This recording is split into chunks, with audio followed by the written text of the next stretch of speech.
दी 100 में आमिर भाई ने ट्रेंट रॉकेट्स की तरफ से एक और मैच खेला और वंस अगेन एक और आउटस्टैंडिंग परफॉर्मेंस वेल्च फायर की अगेंस्ट। फिल सॉल्ट जैसे बैटर के सामने आमिर भाई बॉलिंग कर रहे हैं और उन्होंने फिल सॉल्ट और वो जो उसके साथ है दूसरा, क्या उसका नाम है यार, मैथ्यू शॉट, सर मारने नहीं दिया। आमिर भाई ने 20 ओवर्स का, सॉरी 20 बॉल्स का जो उनका स्पेल था दी 100 में वेल्च फायर के अगेंस्ट, 20 गेंदें, 9 मेडन, 21 रन, एक विकेट भी निकाली, वो एंड पर निकाली। आमिर भाई को टोटल एक छक्का पड़ा है, 2 चौके पड़े हैं 20 गेंदों के ऊपर। चौका उनको जो पहला पड़ा था ना, वो तो फिल सॉल्ट ने मारा था, थोड़ा सा ना उनका बॉल आके रह गया। ये मैच और इससे पिछला मैच आमिर भाई का गेंद ठीक ठाक घुमा, नया गेंद, आमिर भाई को स्विंग भी थी, उन्होंने सीम मूवमेंट भी जनरेट की और इसी वजह से पहले मैच की निस्बत पहले मैच में आमिर भाई ने स्ट्रगल किया था।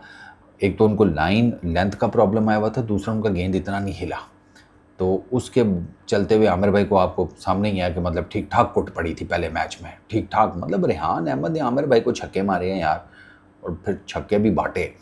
तो पहले मैच में तो ये सब कुछ नहीं हुआ, लेकिन अब जारी बात है कंडीशंस चेंज हुई, ग्राउंड चेंज हुआ, पिच चेंज हुई। अब ये जो पिचेस हैं ये टेक्निकली आमिर भाई को सूट कर गई हैं। कार्डिफ की पिच सूट कर गई है, नॉटिंघम की सूट कर गई है, अब बर्मिंघम की नहीं कर सकी थी, ठीक है।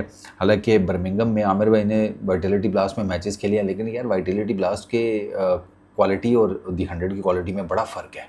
दी 100 में तो सारे कुल्हाड़े आते हैं, खड़पैंच आते हैं, वाइटलिटी ब्लास्ट में आपको इतना नहीं नज़र आते।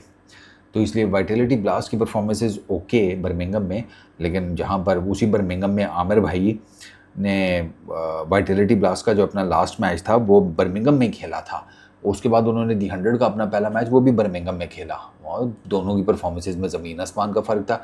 एक मैच में अच्छी बॉलिंग किया, दूसरे में कुट पड़ गई, और कुट भी ठीक ठाक जिसे कहते हैं, मैं आपको बता रहा हूँ, दबा कर पड़ी। अच्छा, तो वो उसमें 43 रन पड़ गए। खैर इसमें आमिर भाई ने हिला है उनका बॉल, वो स्विंग, वो सीम मूवमेंट वो आई, फिल सॉल्ट को कुछ नहीं करने दिया, मैथ्यू शॉट को कुछ नहीं करने दिया, फिल सॉल्ट ने एक चौका मारा, ठीक है, और वो स्ट्रेट राउंड द ग्राउंड था, थोड़ा सा आगे पड़ गया आमिर भाई का गेंद। आई थॉट कि अगर थोड़ी सी लेंथ पीछे होती और गेंद ज़रा थोड़ा सा और अंदर की तरफ लाने में कामयाब हो जाते तो फिल सॉल्ट को पकड़ सकते थे आमिर भाई, लेकिन वो थोड़ा सा ना लेंथ आगे रह गई, तो उसकी वजह से स्ट्रेट डाउन द ग्राउंड चौका लग गया। एक उनको छक्का लगा, वो टॉप एज था, वो टायर निकल कर मारने आया आमिर भाई को, आमिर भाई ने देख लिया, उन्होंने फेंका पीछे गेंद, शॉर्ट बॉल, वो रुका नहीं, उसने अपने तो नहीं भाई, अल्लाह वास्ते बल्ला घुमा दिया, वो उसका टॉप एज लगा, वो डीप के लेग, डीप फाइन लेग के ऊपर जाकर छक्का हो गया। और एक तीसरा उनको आमिर भाई को मिड ऑफ के ऊपर, उनकी लास्ट बॉल के ऊपर चौका पड़ा था, ये जो 20th बॉल है, मिड ऑफ आगे थी, वो आगे बल्ले के नीचे बैटर के, तो वो वहाँ पे मिड ऑफ के ऊपर से चौका लगा गया। इसके अलावा आमिर भाई को कोई और बाउंड्री नहीं पड़ी। उनका ओपनिंग स्पेल तो उनका और ओवरटर्न का स्पेल इतना डेवस्टेटिंग था कि उन्होंने वेल्च फायर को स्कोर ही नहीं करने दिया। सीरियसली जिसे कहते हैं ना बांध के रखना, वो इन दोनों ने सही ऊपर बांध के रखा, और इवेंचुअली वो फिर इसी वजह से सिर्फ 122 कर सके, वेल्च फायर सिर्फ 122 रन कर सके, और वो 122 रन बड़े आराम से बना लिए, बहुत ही जिसे कहते हैं आराम सुकून से बना लिए इन्होंने, ट्रेंट रॉकेट्स की टीम ने। तो आमिर भाई की जो बॉलिंग परफॉर्मेंस है वो बहुत बेहतर हो गई है। इससे पहले जो पिछला मैच था उनका, उसमें उन्होंने 20 बॉल फेंकी थी, 9 डॉट बॉल्स। अच्छा, डॉट बॉल्स दोनों मैचेस में सेम है, 9 वेल्च फायर के अगेंस्ट डॉट बॉल्स हैं 9, और 9 ही डॉट बॉल्स आमिर भाई की हैं लंदन स्पिरिट्स के अगेंस्ट। इस मैच में 21 रन पड़े हैं, उस मैच में 25 रन पड़े थे। अच्छा, विकेट उसमें भी आमिर भाई ने एक ही ली थी। हाँ, ये और मज़ेदार बात है कि आमिर भाई की जिन 2 मैचेस में बॉलिंग अच्छी हुई है ना, उनकी टीम दोनों मैचेस जीती है। ट्रेंट रॉकेट्स ये वाला मैच भी जीती है, वेल्च फायर वाला, इससे पहले जो लंदन स्पिरिट्स वाला मैच था वो भी जीती है। और जो जिस मैच की मैं बात कर रहा हूँ जो बर्मिंघम में हुआ था, ठीक है, ट्रेंट रॉकेट्स और बर्मिंघम फीनिक्स का, वो आमिर भाई को कोट पड़ी, ट्रेंट रॉकेट्स नहीं जीत सके। और मज़ेदार बात है कि वो भी मैच बड़ा क्लोज गया था। ये जो बर्मिंघम फीनिक्स वाले हैं सिर्फ 10 रन से वो मैच जीते थे, it was a really close game.